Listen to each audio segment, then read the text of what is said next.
Ladies and gentlemen, please welcome Michael Bailey, Interim Dean of the McCourt School of Public Policy.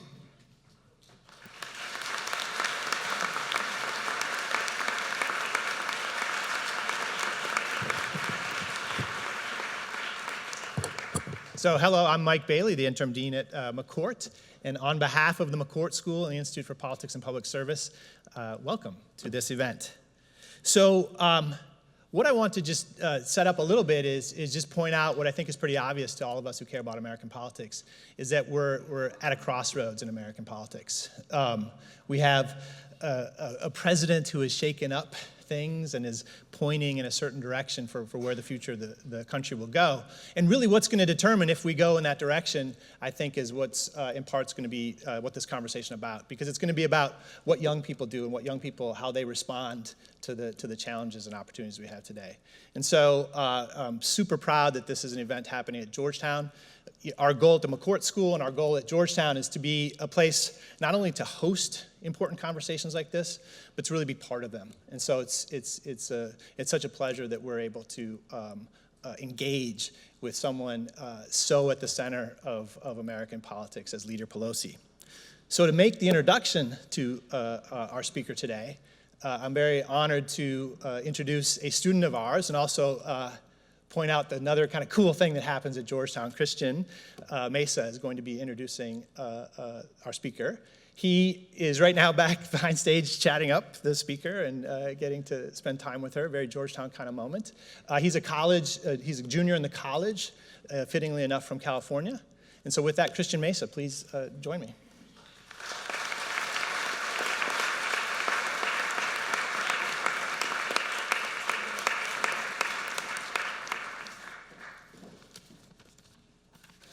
Hi, everyone. My name is Christian Mesa, and I'm a junior in the college studying government. Today, I have the distinct pleasure of welcoming House Democratic Leader Nancy Pelosi to the Hilltop for a town hall event. I first got involved in GU politics in their first year on campus, largely because of events like this. Without these amazing events, I'm not sure what Georgetown's campus would actually look like. I was lucky enough to only know a Georgetown campus with GU politics, and they have shaped my interests and passions in ways that I could not have imagined walking onto campus 2 years ago. One of the things that attracted me to GU politics was their constant focus on helping students actually interact with professionals in politics and public service. This is why I think this event is so special. It will allow students to drive the conversation and to talk directly to and learn from someone who has years of experience governing in Washington. Nancy Pelosi is the Democratic leader of the U.S. House of Representatives for the 115th Congress. From 2007 to 2011, she served as Speaker of the House, the first woman in American history to do so. For over 30 years, Nancy Pelosi has represented San Francisco, California's 12th district, in Congress. She has led House Democrats for more than 12 years and previously served as House Democratic Whip. Under her leadership, Congress passed the Patient Protection and Affordable Care Act in 2010, which was the largest overhaul of the American healthcare system in order to expand coverage. She also oversaw legislation that reformed Wall Street after the 2008 financial crisis. Moderating today's town hall event is the Executive Director of GU Politics, Mo Elathi. Before launching GU Politics in 2015, Mo spent 2 decades as one of the top communications strategists of the Democratic Party, most recently as Communications Director and Chief Spokesman of the Democratic National Committee. I encourage everyone to continue the conversation on social media using the hashtag Pelosi@GU. And there are actually a couple ways that you can submit questions for our Q&A on social media as well. First, on our Instagram, you can comment on our most recent photo. On Twitter, you can tweet with hashtag Pelosi@GU. On Snapchat, you can actually send us a Snapchat video of you asking a question to @GUPolitics. As well, on Facebook, you can comment on our live stream. Please include your full name, your school, and your year so we know that you're actually a Georgetown student. With that, it is my distinct pleasure to welcome Mo and Democratic Leader Pelosi.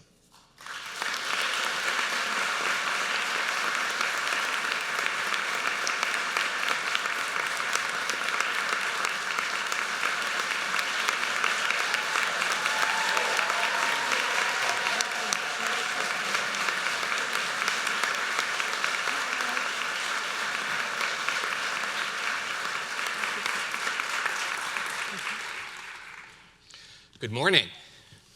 Good morning. Leader Pelosi, welcome back to Georgetown. Hoya Honored to be Saxa. here. Hoya Saxa. We're thrilled to have you today for this student town hall here as we approach the end of the semester. I'm sure students here aren't freaking out about exams or anything, but we're thrilled to have you here.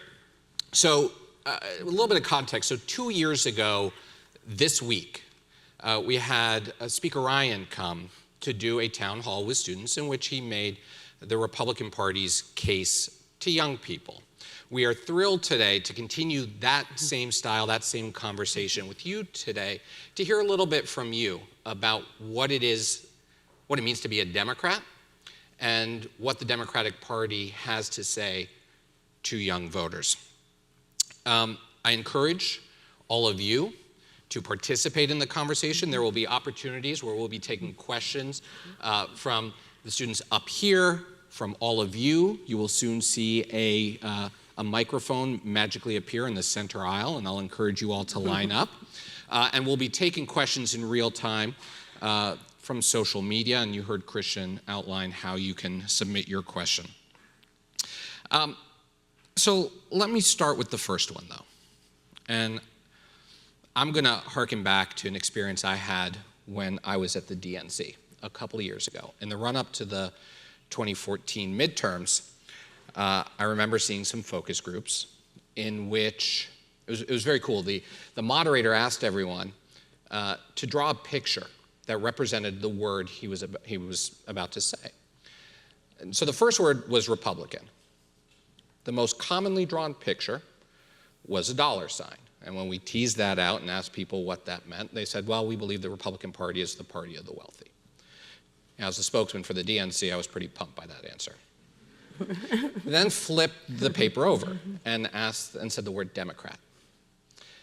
And the most commonly drawn picture was a question mark. I was not so pumped about that one. So I'm going to ask you to start today by answering that question mark for us and telling everyone here, what is a Democrat? Thank you very much, Mo. It's great to be at Georgetown. We were all together in Seattle last weekend for John Carroll Weekend with my dear husband, Paul Pelosi, who's been on the board of Foreign Service School and chaired it for a long time. I'm honored to be here with my grandson, Liam, in the Foreign Service School, and we've had 3 of our children attend Georgetown, and graduate. And and I always like that word attend, and I'm proud to have an honorary degree. So I feel very at home here. And I salute you for your leadership. I thank Dean Bailey for his welcome and Christian for his as well. And all of you for taking the time to have a conversation about what Christian mentioned is public policy and its relationship to politics. And I wasn't going to be very political today, but Mo seems to be. So I would say on the other side, if there's a dollar sign on one side of the piece of paper, I would put values on the other side of it. And how is that personified? How is that drawn? Children. It's all about children. It's all about the future. It's all about justice. And it's about the contrast, for example, that Toynbee made in his writing about the history of civilizations, where he said in some societies emerges a creative minority that leads, that is there for people to reach their fulfillment, encourages that to happen, or there's an exploitive minority, which is only about power and money. And he said sometimes when these exist in the same society, it causes a schism of the soul, a schism of the body politic of that community. Does that sound familiar to you? Because we do believe that more than ever, that distinction between the two parties is emerging in a very sad way for our country. So what is it how do we manifest our difference? How do we manifest our values and priority? No place is that more obvious than the budget, the national budget. A statement of our national values should be where we put our resources. And right now we have a situation where with the tax cut, which is a dark cloud hanging over our other budget priorities, we have that conflict, and that behooves us to make that distinction. So it's about justice, and justice is a Jesuit principle. I'll just read it to you so you know I'm not making it up. It says, as followers of the gospel of Jesus, Jesuits are committed to service of faith and the promotion of justice through engaging the social realities of poverty, oppression, and injustice. So if there's one word, I would say it would be justice. If there's one issue, I would say it is our children. And people ask me, what's the most important issue facing the Congress, for most important issues? I always say the same thing. Our children, our children, our children. Their health, their education, the economic security of their families, which includes the pension security of their grandparents, and a clean, safe environment in which they can thrive, a world at peace in which they can reach their fulfillment. And so this is the first year since 2006 that the congressional Democrats, House and Senate, are the spokesperson for the Democrats. And we have a better deal. To you young, we have a better deal, better jobs, better wages, better future. And better future means some of the things I mentioned already, and I can go more into it if you want, but I know I'm taking a long time on the first question. But this better future is in contrast and better deal to the raw deal that we believe that the American people are getting. Again, I didn't mean to get this political in this religious place, but nonetheless, we're talking about values. We're talking about values. And just on that score, I've quoted the Jesuits and I've quoted Toynbee. Pope Benedict, in his first encyclical, it was called God is Love. And in his first encyclical, he quoted St. Augustine, not a Jesuit, but a saint, St. Augustine. 17 centuries ago, 1,700 years ago, Father Curry, thank you for being here, he said, any government that does not promote justice is just a bunch of thieves.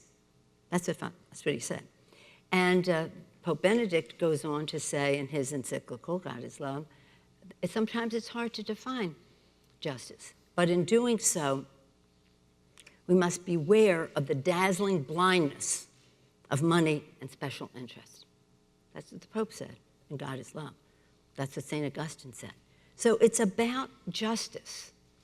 It's about justice and how we promote our better deal in terms of justice, whether it's economic justice, environmental justice, social justice, justice in every way. Our government should be formed to promote that justice. As far as young people are concerned, we're listening to them around the country, just going around with our 30-somethings, our own young people in the Congress who go around to listen. And what we're hearing from young people are issues about cost of tuition, am I going to get a job, climate change, net neutrality, Wall Street's influences on our policy, money in campaigns. These are all agenda items for the Democrats, but we don't go there preaching them. We're there to listen and then show the difference between the two parties. But the most important thing, whether Democrat or Republican, is for everyone to vote. If you don't vote, you really don't count. And whatever you believe is ignored by those who think, why should I have to walk away from the National Rifle Association or the fossil fuel industry or whatever? Because the people who are on the other side of the climate issue or the gun issue or the immigration issue, if they're not going to vote, members might just say, I'm comfortable where I am on the wrong side of justice. Not only on the wrong side of history, but on the wrong side of the future. So Democrats are about the future, we're about our children, we're about promoting justice, and we are about listening. So let me continue on this train of thought. Our friends up at the Harvard Institute of Politics just released their poll of young people just within the last couple of weeks. And two things two data points that speak so much to what you were just talking about really jumped out at me. When asked, they polled 18 to 29-year-olds. And they asked, first, how likely are you to vote? 37% said they would definitely vote this year. Now, that's up compared to the last two midterm elections. But I wouldn't necessarily say that's a great number. The one that's hit me even harder, though, was they asked these young people what their thoughts were about the future of America. 40% said they were hopeful, and 60% said that they were fearful for the future of America. There is a disconnect, I think, between young people and the political process that continues. It's on the uptick. And that number, that last point, really continues a trend we have started to see over the past decade or so, where people are worried about the future, particularly young people. What would you say to them? We involved vote because, again, your concern, President Lincoln, my favorite Republican president, by far. No, but there have been some good ones, and wouldn't we pine now to have George Bush or either one, or John McCain or something? Well, not to go down that path. Okay. The hope is, people always say, where is hope? Where do people find hope? Because elections are supposed to be, again, about the future. They're supposed to be about hope. I think people are fearful because they are getting fearful message that's justified in terms of what they're seeing coming out of Washington now.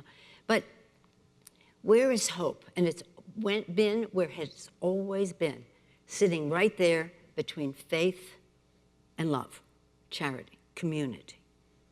And people of faith actually have more hope. That's how many people get through the challenges they face in life. They have hope because they have faith. Now, faith in our country, faith in God, faith in themselves, faith in the future. And then the issue of charity, which is a justice issue. Faith that other people will make decisions that are fair to everyone in the community. And so many of these young people that we're hearing from, and I want to get to your questions as soon as we can, despite my long answers, that it's about you deciding. In other words, it's not about other people saying this is the way it should be and this is why you should be hopeful. It's you are helping to shape this future. Weigh in. Do not miss this opportunity, because right now it's probably a bigger opportunity than ever. What more evidence do you need than the Park Lane students marching? The March for Our Lives, the March for Science, which some of us took part of in Seattle last week, but happened all over the country. The Women's March, one year and another, with many young women participating. Many of these marches were about values and ideas the first year and the first March. But then they are becoming now more a march upon acting upon those values. Voting,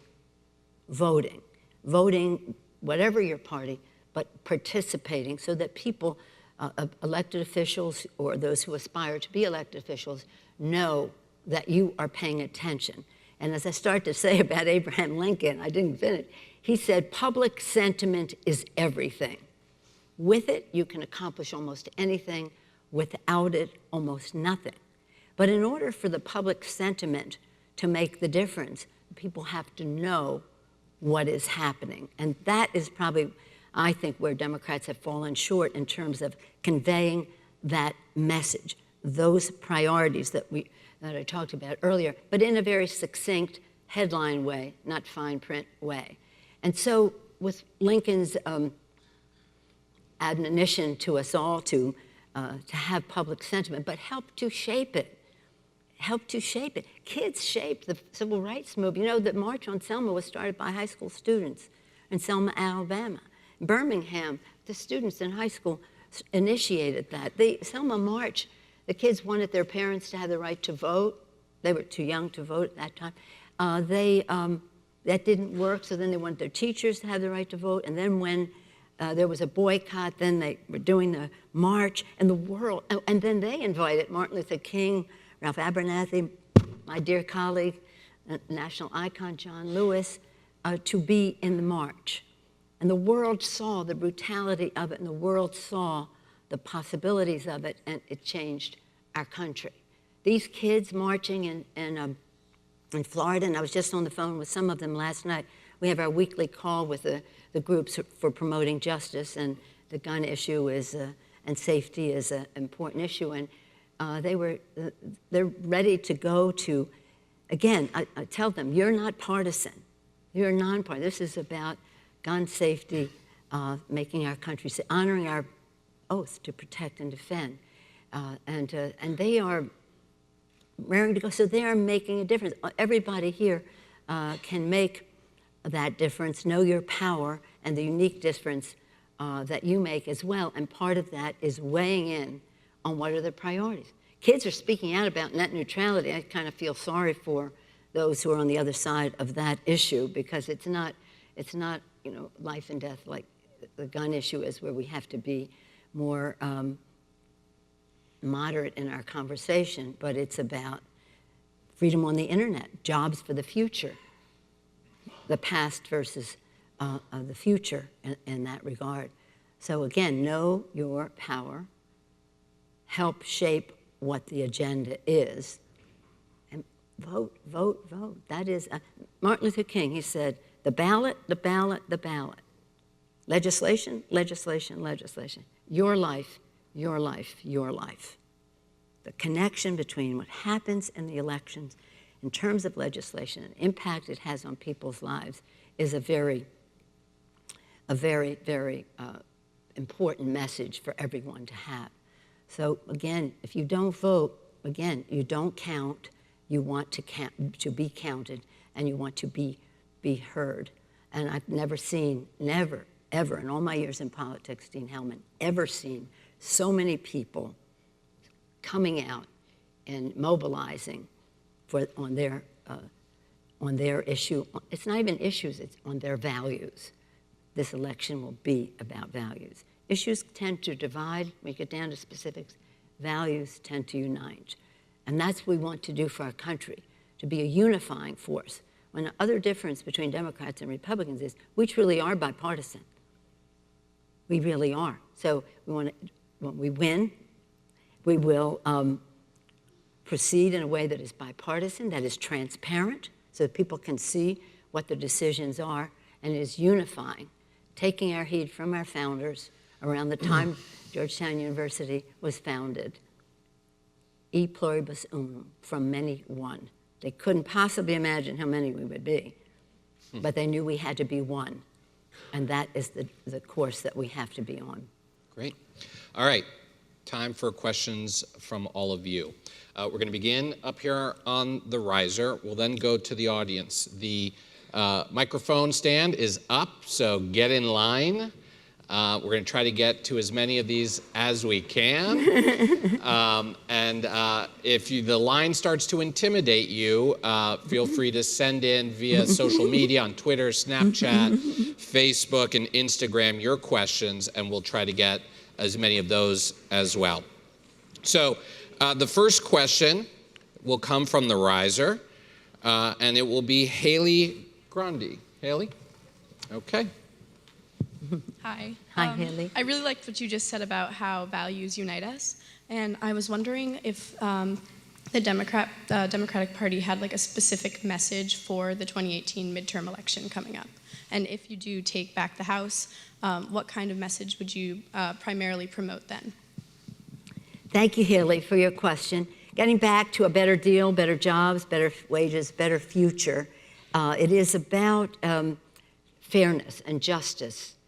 Fairness is a value that everyone shares in our country. A fairness of opportunity, fairness. And so under that rubric, we will be putting forth some legislation, as you asked, about how we, what we do when we win. In 2006, the last time we had the bully pulpit, because ever since then, thank heavens, for 8 years we had President Obama in the White House. In 2016 was a presidential race.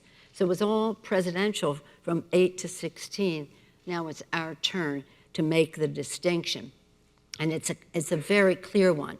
I will say this, whatever it is that you may agree or disagree with President Trump on and his issues, whether it's immigration, whether it's guns, whether it's economic unfairness, well, my characterization of it, the Republicans in Congress, climate, all those issues, the Republicans in Congress have been there longer and worse in terms of undermining Social Security, Medicare, Medicaid.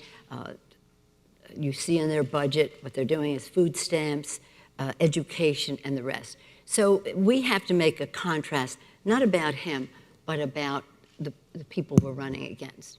So our message to our candidates and our members who are seeking re-election is we as Democrats must show our purpose. Our purpose. People know why. Why are you doing this? Show us your why. Why? For the promotion of justice. And whether that's interpreted as economic justice, social justice, environmental justice, whatever it is. Know your purpose, know your subject, have a plan, and connect to the people. This is about connecting to the aspirations and the apprehensions of the American people. Listen to them, show your connection to them, have your attitudes informed by what the people are concerned about. And the big concern is economic instability for so many people in our country. So when we win and we take over in January, some of the issues that will come up soon are some of the issues that we are asking the Speaker to do right now. Because why should we wait? Forget it, take it off the table on the elections, let's do it now. We have the votes in a bipartisan way to pass gun violence prevention and the background check legislation. We have the votes to pass. Give us a vote. So we will have a vote. Hopefully they would do it now. We will do it then for sure. Give us a vote on our Dreamers. We have the votes in the Congress to pass the legislation in the Dreamers. The Speaker won't give us a vote. Give us a vote. Certainly that will be among the things we would do right away. The things we're talking about. The President has been talking about, but we really haven't seen to the measure that we need to see an infrastructure bill. Infrastructure, build, build, build. Build the infrastructure of America all over our country. Housing, schools, bridges, water. Some of our water systems are brick and wood, and they're 100 years old. You want to have a glass of water from there? And build our human infrastructure, investing in the education of our young people, the health care of our young people, the pension security of their families.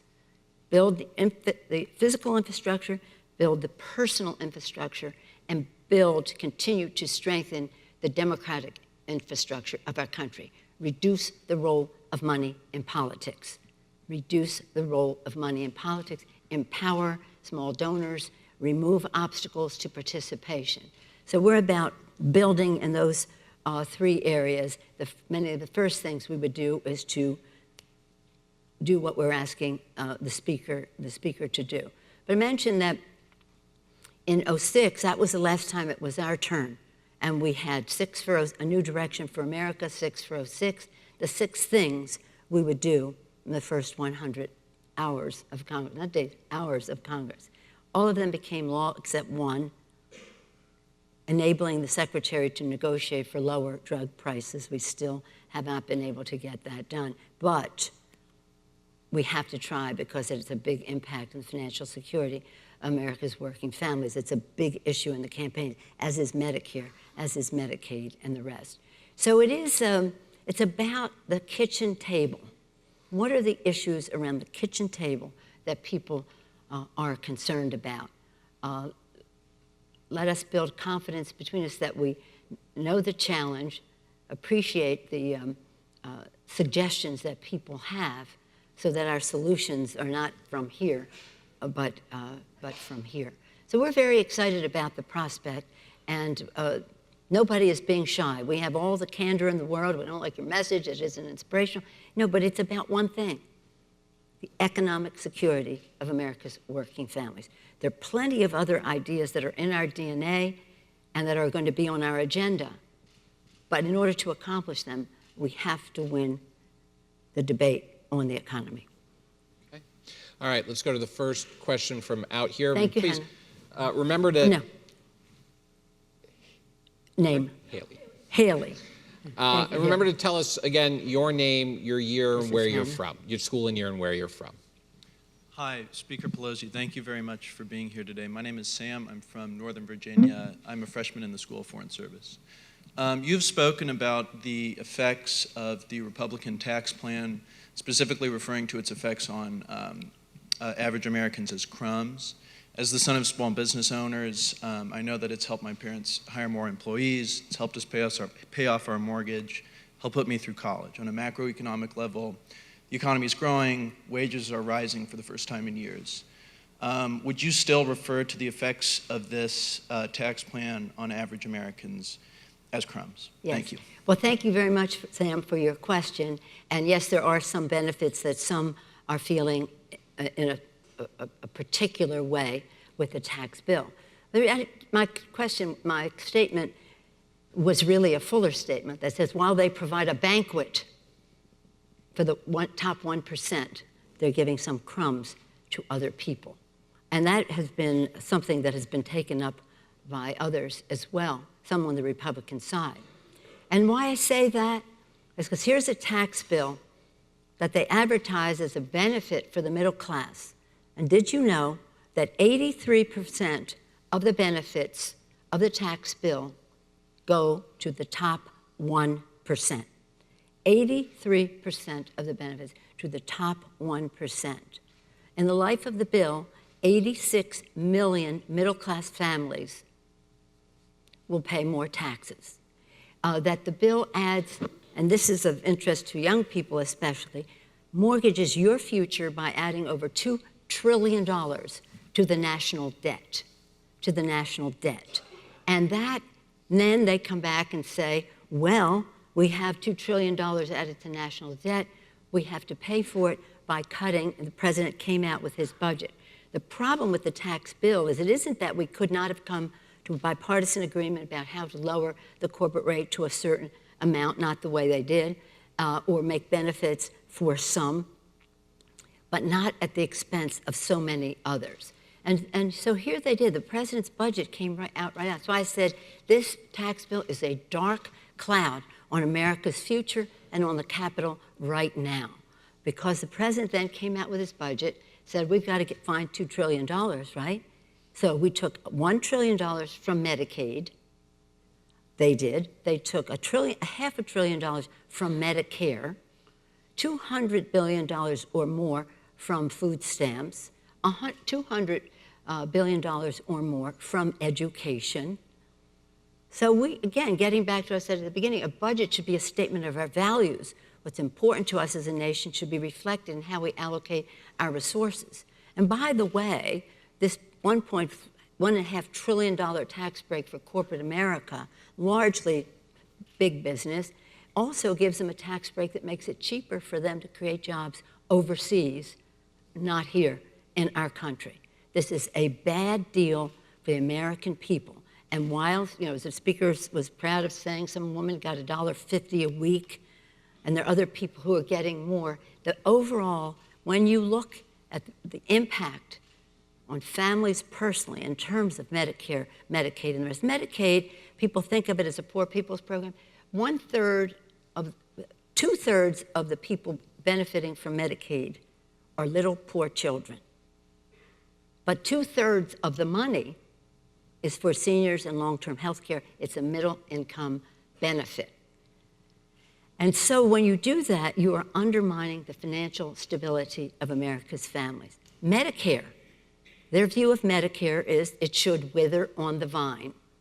And the speaker had his proposal to make it, take away the guarantee and make it a voucher. undermining the financial security of America's working families. What they're doing in the food and the farm bill right now is so out of whack without of any charity, love, sense of community. The way they're taking food out of the mouths of children, we're having work requirements. We all believe in some work requirements, but what they're doing is just bureaucratic and not consistent with our values. So I have no hesitation in saying that what they did, and even one of the Republicans said this is probably the worst, most unpopular and worst bills, and if I knew what the consequences were, I wouldn't have voted for it before. But too late now. Not too late, because when we win, we will revisit that and we will say, how do we do what we want to do for small business, which are the job creators, the capital formers in our economy. Very important, but they should have done much better in this bill rather than big corporate America getting the benefits that they got. So this is, again, about the bill, but about the impact that it had on the budget. And by the way, they say, oh, these tax breaks are going to pay for themselves. First, they're going to pay for themselves, and then we have to take it out of Medicare, Medicaid, food stamps, and education. But understand this, the people, the supply side, this is a difference. In their genes, in their DNA, the Republicans are about supply side, trickle-down economics. If you do tax cuts for the top, it's going to benefit somebody else down below. Never has. But even those who believe in that, and one of them, Bruce Bartlett, perhaps you've seen him on TV, he's written a book on the subject. He worked with Jack Kemp, a former colleague whom I respected so much, but didn't agree with him on the supply side. He said, when we believe in this trickle down, but we never said it paid for itself. Anyone who tells you that, it's not true, it's nonsense, and it's BS, except in this religious setting. I wouldn't anyway say the words, but so it's wrong. It's wrong for our country. And again, we will fight it, respectful that there may be some advantages to some. 83% of the benefits go to the top 1%. Is that a statement of anybody's values? I just don't see it. So again, there's a way to do bipartisanship. When you do a tax plan, it should be bipartisan. The last one, 1986, Ronald Reagan in the White House, Tip O'Neill, and the Democrats in the Congress worked together for over a year, listening to what are the ramifications of these provisions. This thing, dark of night, speed of light, they didn't read it, and then they put it forth, and now they're coming to us and say, can we change this, can we change that, can we change this, can we change that? Well, we have to put the whole thing on the table. Put a proposal on the table that promotes growth for our country, creates good paying jobs, and reduces the debt. What they did does not meet that standard at all. But thank you, Sam, and I'm glad you're benefiting from it. This next question that comes from social media kind of gets at, one of the defining questions of politics, at least going back as far as I can remember, has been what the appropriate role of government is in addressing some of these issues. And so we have a question here from Amanda McDonald, who is in her first year joint MBA and MPP program, in which she asks, have you met young Americans that believe in small government, don't feel comfortable with the current direction of the GOP, but feel left out of the Democratic Party? And what do you say to them? And I think it gets to the heart of that question over what is the appropriate role of government. Well, what is the appropriate role of government? I meet with young people all the time, even high school students and the rest, because some of our colleagues in Washington are saying we can't pour mountains of debt on our young people, therefore we're going to cut Pell Grants. And we're like, well, wait a minute, you're personally heaping mountains of debt on them, but you're trying to reduce the deficit. Let me just say on that score, because it's important to note that when they cut investments in education with stiff competition, it's one of their dumbest moves, because Nothing brings more money to the Treasury than investing in education. K through 12, early childhood, K through 12, higher ed, post-grad, lifetime learning for our workers. Nothing brings more money to the Treasury. You want to reduce the deficit, invest in education, make it more available. So to your question, since the beginning of our country, this has been the classic debate, and it is an appropriate one. What is the role of government? What is the role of federal government vis-a-vis local and state government? And that is a dynamic that is so exciting for our country to have that debate. When we have that debate, we must remember, and I'm going to read you another quote so you know it's a real quote. As a young schoolboy, George Washington subscribed to 110 rules of civility and decent behavior. 110 rules of civility and decent behavior. A list of Jesuit-inspired moral maxims. Take it right back to Georgetown. A list of Jesuit-inspired moral maxims. The final rule reads, labor to keep alive in your breast that little spark of celestial fire called conscience. Called conscience. So again, whatever point of view, and again, that whole spectrum is a very legitimate place to be from progressive to conservative. What our concern is now is they've gone off the spectrum to just an anti-governance place. And it's not conservatives' legitimate place to be here. A radical right-wing ideological anti-governance is a different place to be. So the debate has, again, it's always been, it's been lively. It's always been respectful because people have their point of view. And you have to bring a certain amount of humility to the table to be respectful of other views. And you want to have sustainability for whatever your solutions are so that they have they're bipartisan or nonpartisan even.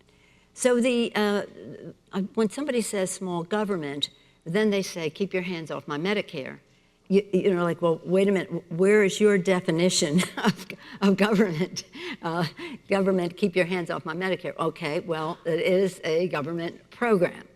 So I do think that more has to be done to, I don't want to say promote, but to respect the role that government does play in lives, whether it's the court systems, whether it's transportation, whether it's housing, whether it's education, you name the stuff, protecting our environment and the rest.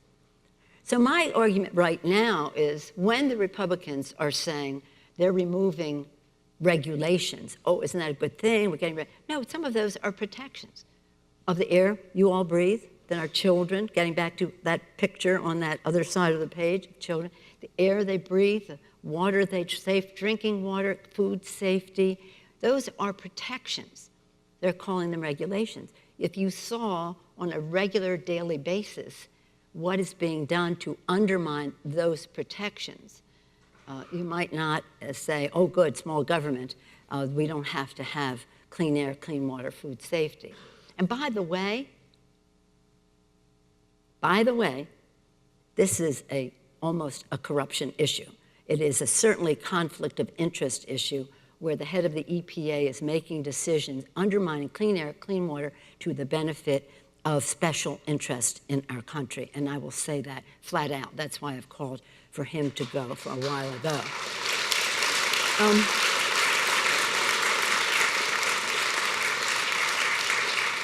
I mentioned earlier the March for Science that happened all over the country. I happened to be with the Georgetown John Carroll weekend in Seattle last weekend, so I marched. I was in the march in Seattle, driving rain, right? But fabulous. And what was great was the role that young people played in it. A little girl, 5 years old, in kindergarten, Father Curry spoke about her campaign to get rid of plastic straws because she saw what it was doing to the oceans and the animals in the ocean. 5 years old, and then she had others with her who were 7 and 8, you know, the older crowd. And So this issue about protecting this environment is a government role. It isn't only a government role, but there is a government role. And it is an area where we work with many of the evangelicals because they believe, as do I, as you do, I'm sure, in this room, many of you anyway, that this is God's creation and we have a moral responsibility to be good stewards of God's creation. And even if you don't share that religious belief, we understand we have a moral responsibility to pass this planet on to the next generation. What do we have? I bring up science because we have an anti-science attitude that is in denial about what's happening in the issue of climate change.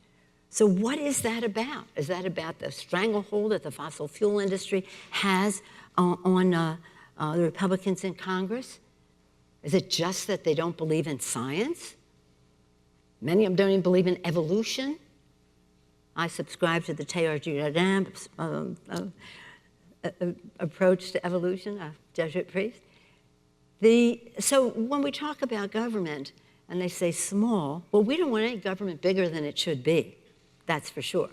But what we need to have. And we need to have it to promote justice. And if it doesn't, then and by the way, in terms of budget and all the rest, subject it all to the harshest scrutiny. What is doing the job it set out to do? If it isn't, and if it isn't doing the job as well as it should, change it.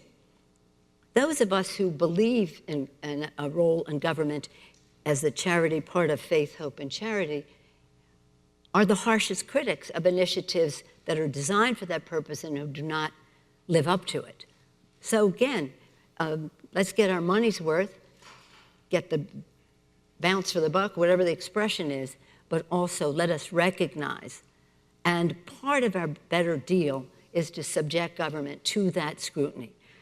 The new technologies, just thinking in an entrepreneurial way about the economy and the rest. Let's think in fresh, new ways about how we go forward and not just talk in incremental ways about, well, we did it this way, let's do it a little better. No. Martin Luther King, in the I Had a Dream speech, one part of it I love is when he says, he refers to the fierce urgency of now, and he goes on to say, beware of the, I don't know if he uses the word narcotic, but it's a word like that, of gradualism. Think big, think grand, whether it's how we protect the environment, how we build our infrastructure, how we expand freedom in our country. And that's what government is supposed to be about too, expanding. Thank God, those beautiful founders, in their wisdom, created a constitution that could be amended so that we could expand freedom. I was very pleased that first bill we sent President Obama when we were in the majority and he was president was to expand opportunities for women in the workplace. The first bill he signed was Lowly Ledbetter.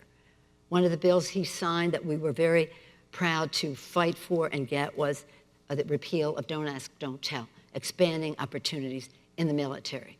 But it's all supposed to be about giving more opportunity and freedom. And if that means diminishing government or clarifying government, or in some cases, rebalancing it, then we should subject it to that scrutiny. So when she says small government, I don't know if she shares the value of our protecting our planet or promoting economic opportunity or expanding freedoms, but I'd love to hear what her version of small government is. But again, we don't want any more government than we need. And the question of should it be local, should it be federal, that's the beautiful debate our founders set up for us, which we respect. Okay. Let's go to Hunter Estes up here on the riser with our next question. Hi, my name is Hunter. I'm a junior in the School of Foreign Service. Hi, Hunter. Hi. First of all, thank you very much for being here. You were just talking about expanding freedoms, and so my question is about freedom. Today in America, we see an increasingly partisan politics, which has divided community members, friends, family, and even college campuses as well. It is not rare today to see groups shout down speakers that they are opposed to, or speech that they do not like. How do you believe we can move forward as a nation to heal this cultural division and revive respect for the free speech rights of political opponents? Thank you. Thank you, Hunter, for your question. You all heard that. put me down as one who just says, don't make a fuss. If somebody's going to come and speak, let them speak. You know, really, I understand.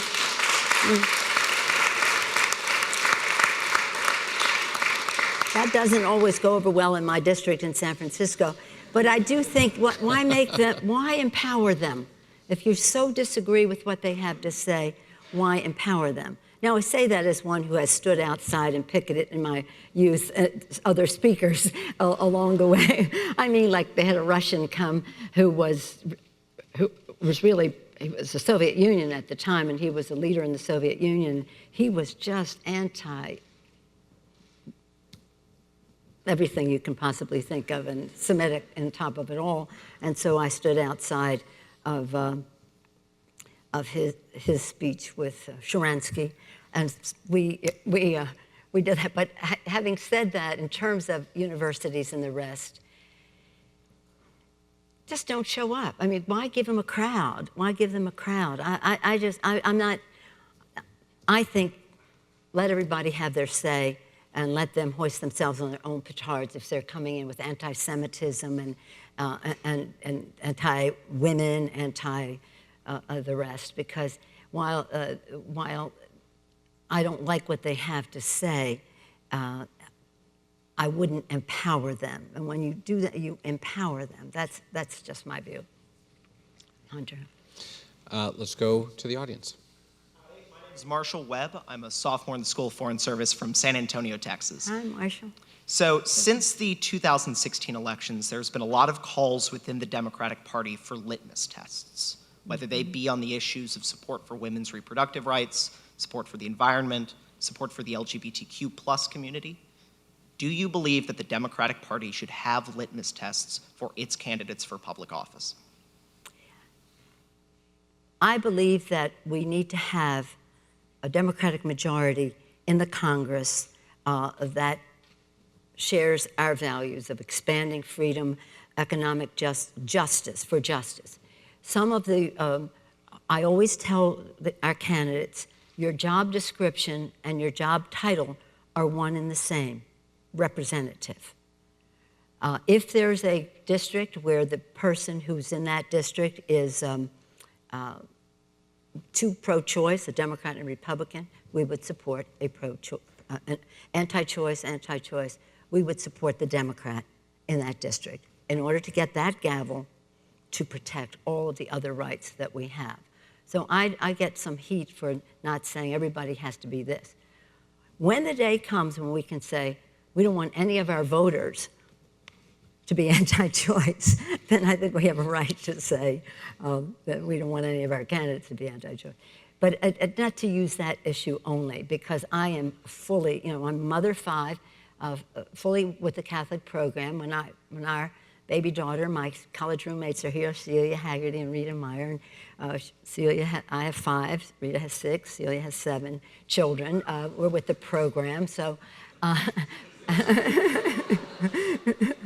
So when we brought our baby home from the hospital, Alexandra Pelosi, she's a filmmaker, you may know her. When we brought her home from the hospital, our oldest child that week was turning 6, 5, 6. And that was so wonderful and such a joy.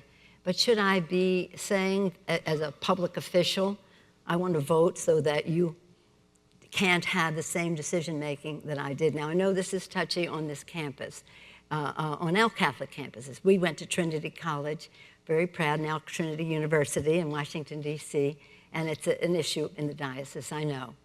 But the fact is, God gave us all the free will, our sense of responsibility to answer for that. So I am a rabid supporter of a woman's right to choose.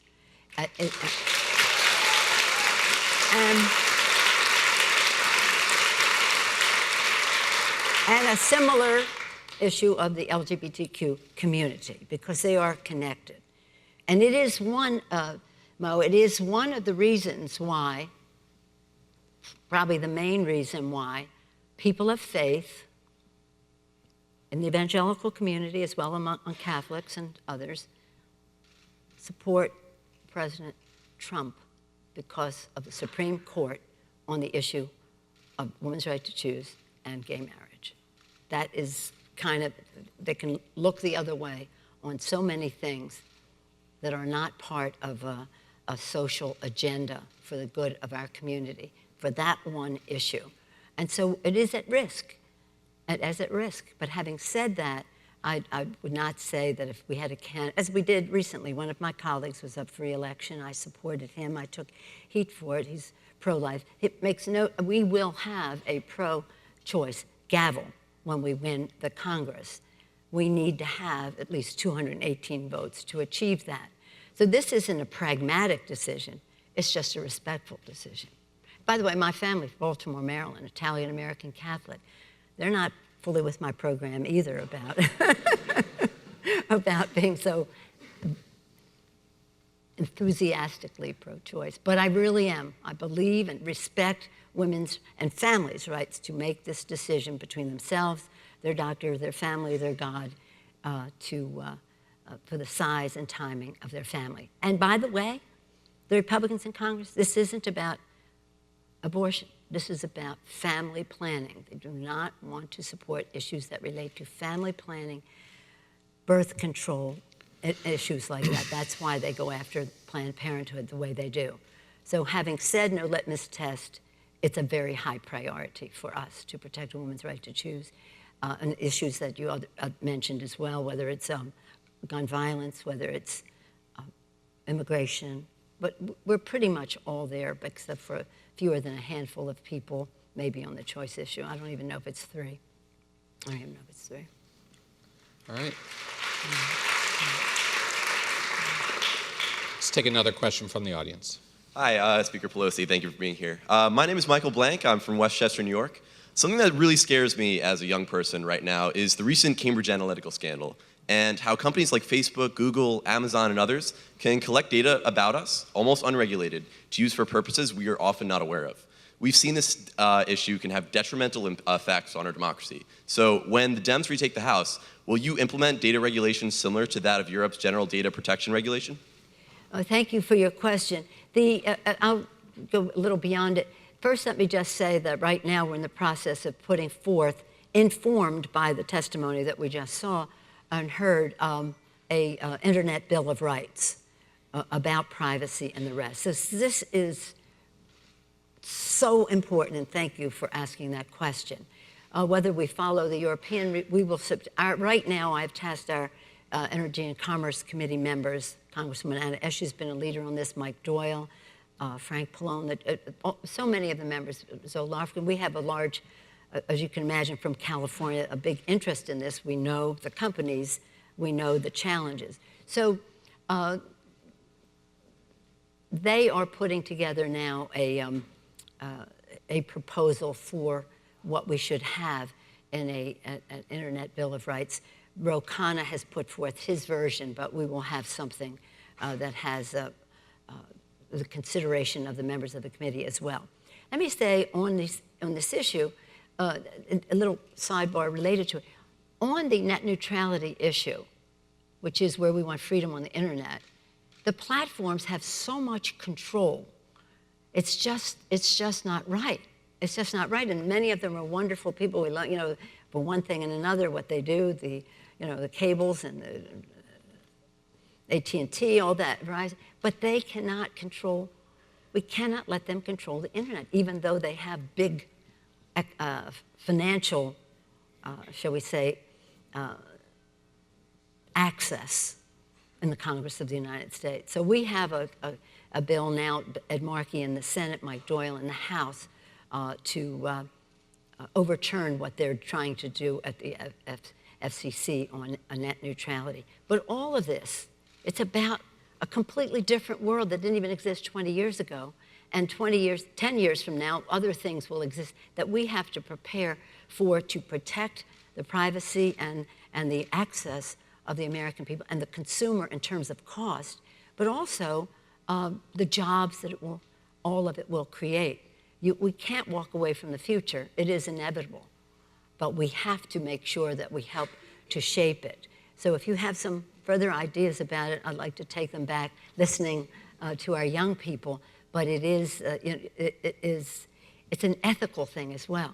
So are our ethics, are we teaching in law school? Are we informing the people who will be making decisions about what the basis of all of this is? And it's on Friday, we'll be rolling out our Jobs for the 21st Century agenda, which is part of the Better Deal. And in it, we talk about things that relate to artificial intelligence, all the challenges to the jobs that exist today, jobs we didn't know 10 years ago, jobs that will be here 10 years from now that we can't even suspect. And again, this is all connected because of the use of the social media in all of that. So thank you for your question. I invite you to come sit with us as we shape this Bill of Rights and the legislation. Thank you. Great.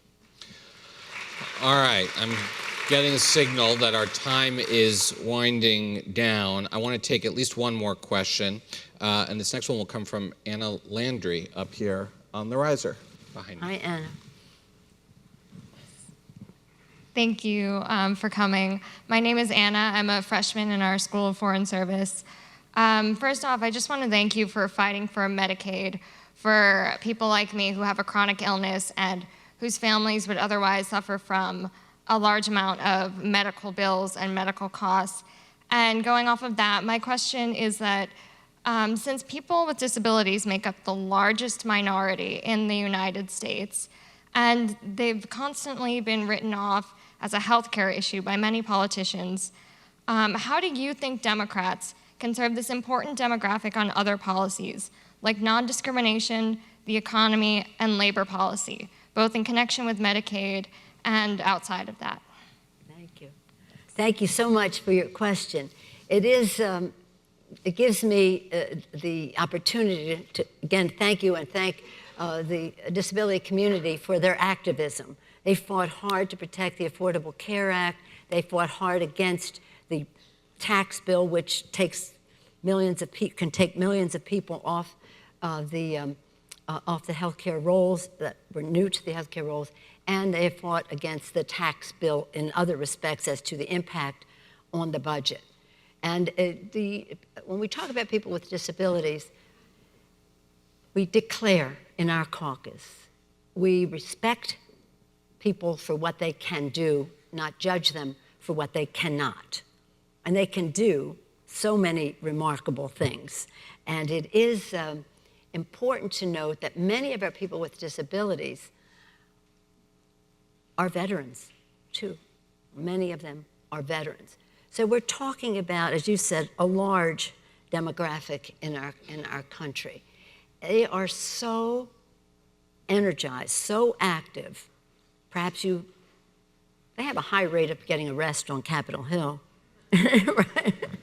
And good for, bravo for them. But they also weigh in very brilliantly and constantly on public policy. So again, as we subject Medicare, because that's an important part of it too, but Medicaid especially, Affordable Care Act, non-discrimination, all the rest of that, we have to do so through the prism of respecting the disabilities community. It's a remarkable thing to see. We have an event, I think it's Thursday. Is it Thursday? My staff is not right here. With some people who become disabled through ALS, different routes, not an accident or not a birth or whatever it is, but it's a growing population, but an informed one. And when we do health policy, when we do non-discrimination policy, when we do access to jobs in the workplace and recognizing, again, the talents of the community and the different judgments that they bring, it's really for the good of our country that we respect that. So I thank you for the activism of the community, the intellectual resource have always been, and recognize that I think times have changed. When we had a President Roosevelt whose disability people were not shall we say, showcasing to a time now where we consider it sort of a badge of honor. Let me tell you this, I just was going to Afghanistan to visit our troops, to thank them for what they are doing for us always. I stopped in, I had 11 members. We stopped in Jordan, and we visited the Syrian refugee kids in a school there. And what I think you would love is, what was so wonderful to me was when we went there, we went to this school, and this class, we divided up to classes. The class I went to had 27 little children in kindergarten. 20 of them were Syrian refugees. But why I bring it up is, all over the school, they had beautiful posters of wheelchairs. Kids in wheelchairs, flowers growing out of wheelchairs, birds sitting on wheelchairs, to kind of just be so welcoming and so respectful and so embracing of so many of these kids. It brought tears to my eyes just to see, just every place you looked, it was embrace, embrace. I know have we been, is this it? Because I just have one more We're thing. going to have one more after this, but yeah. Thank you for your question. Yeah, we'll take this question here. Cool. Hi, my name is Luis Gonzalez. I am a junior in the I hope Georgetown. this is an immigration question. It is, yes. Okay, because that's what I was going to talk about next. I am a junior from Santa Ana, California, studying in the College of Arts and Humanities, and I'm an undocumented student at Georgetown, and I've been really grateful for the support of the university and of members such as yourself. I mean, a couple of months ago, you stood using your 1 minute as the leader of the Democratic Party, and you spoke for hours on end, sharing stories of dreamers. My story's been shared by Senator Durbin, and that's been really powerful. But Wonderful. there are two things that I want to get your thoughts on. The first is, I've shared my story with the idea that I could change people's hearts, and if they have an open mind, they could support immigrants. But that hasn't happened. 80% of more of American people support a permanent path for dreamers, but Congress hasn't done anything. And so I don't know how many more letters we have to write, how many more phone calls we have to make, how many more dreamers have to come to DC to visit members of Congress. So that's my first point that I want to get your thoughts on. And the second one is, there are people in this country that voted for President Trump that have felt left out. And they say, why are you going to pass a bill for dreamers, for illegal aliens, when you're leaving us out? Do we have to leave them out, or can we reform and bring protections for 12 million people, but also do right by the American people? Thank you so much.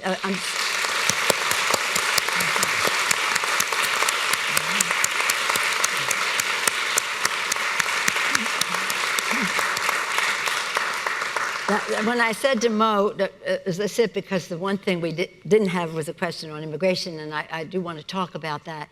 Let me just establish a few principles. First of all, of course, we know America is a nation of immigrants. Apart from being blessed with our Native American population, we're a nation of immigrants. Sometimes people forget that their families came from someplace. I don't know how they can forget that, but they do. You have all these ads on TV, 23andMe, Ancestry.com, they're all proud of it, but they don't actually vote upon it. As far as our dreamers are concerned, around 80% of the American people support the dreamers. And that's because the dreamers are the American dream. It's a manifestation of the American dream that people identify with. That last 20%, that's a problem. But let's just dwell on the 80%, the glass being 80% full. We will pass legislation to protect the dreamers. We have to remember this, because you ended on the 11 million. When we talk about the economy and growth, one of the things some of the economists tell us, one of the best things you can do to create growth in our country is to pass comprehensive immigration reform. So this is about the strength of our economy. One of the other things to recognize is that immigration has always in our country been the constant reinvigoration of America. The constant reinvigoration of America. Our founders believed that our country would succeed. the Great Seal of the United States, Novus Ordo Seclorum, a new order for the ages, here in this Latin set, the new order for the ages. And they believed that that optimism sprang from the fact that every generation would take responsibility to make the future better for the next. It became known as the American dream. People flocked to our shores, and when they brought their optimism, their courage, their hope, their determination to make the future better for their families, they adopted American traits. That's America. And they made all of those immigrants make America more American. So this is about ignoring the vitality of our country by having this immigrant card that, well, I'll be very frank with you, that the president plays every time some bad news comes up for him. On Easter Sunday, no more DACA. Why would you, as President of the United States, say on Easter Sunday, no more DACA? What's that about? So I'm being more, shall we say, frank on this subject because, as with some of the other ones, this is about people. This is about people, human beings, all God's children. They go to church on Sunday, a lot of these people who are so anti. And I say to my colleagues, you pray in church on Sunday, and then you pray on people the rest of the week. What is this? What is this? So, again,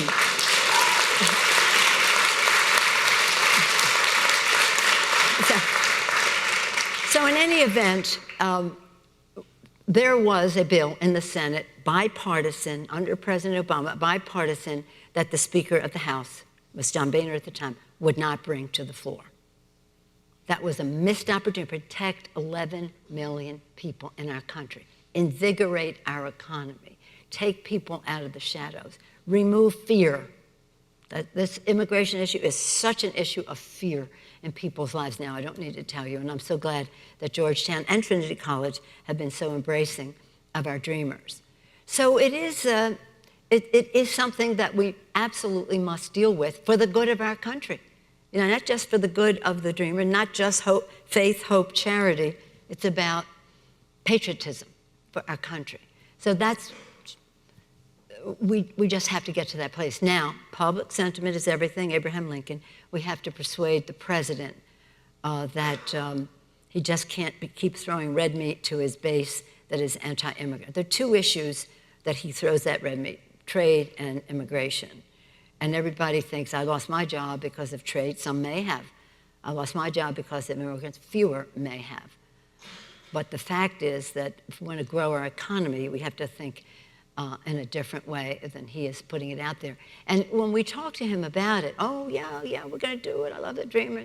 He doesn't say the Dreamers. He says the DACA. He loves the DACA, which is a narrower group. So let me just tell you what's happening on that. Don't tell anybody I said this. Keep it in this room, okay?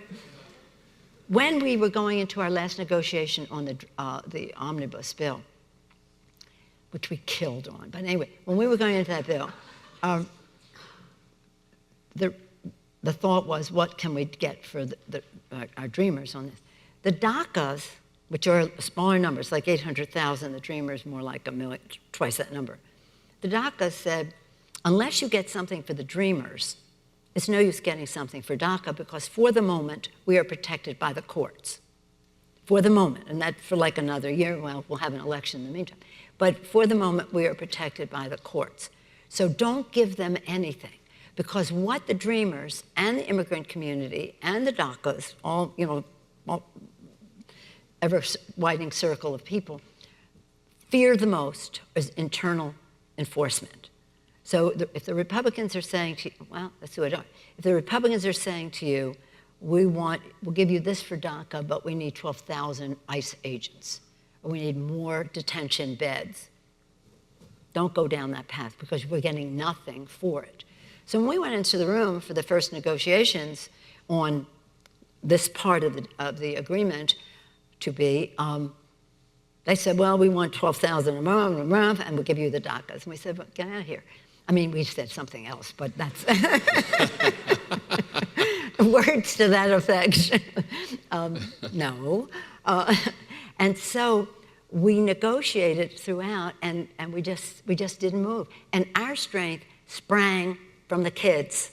That's what I keep saying, know your from the kids who said, we're not jeopardizing our parents, our communities, and all the rest for them to get more ICE agents just to get a little bit more protection than the court is already giving us. I already told the president, he wants to go Dreamers, 1.8, I'll come talk. But if we're only talking DACA, that isn't enough.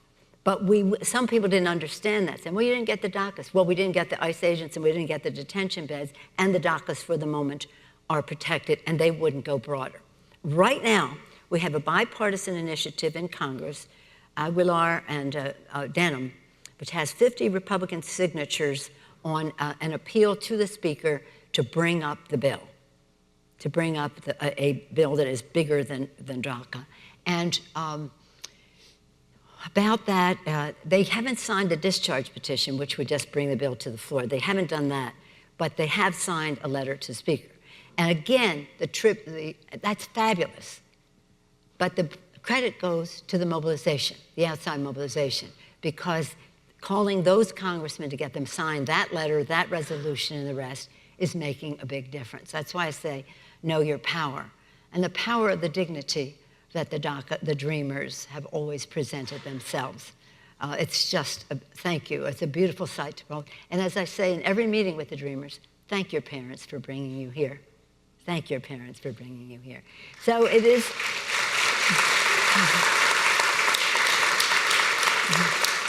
We'll have to make it happen because it is the right thing to do. And as George Washington, and I'll read it again, labor to keep alive in your breast that little spark of celestial fire called conscience, in good conscience. This is the right thing to do for our Dreamers. So thank you for your question. So Leader Pelosi, at the Institute of Politics and Public Service here, our motto is that public service is a good thing. Politics can be too. And our belief is that begins with dialogue. So I want to thank you for coming here and engaging in a dialogue with these students, with the Georgetown community, and to thank you for your public service. Well, I thank you, Mo. And let me just say, we didn't have time, but I wanted to go into the Georgetown, California connection. Anybody here from California? All right. Oh, look at that.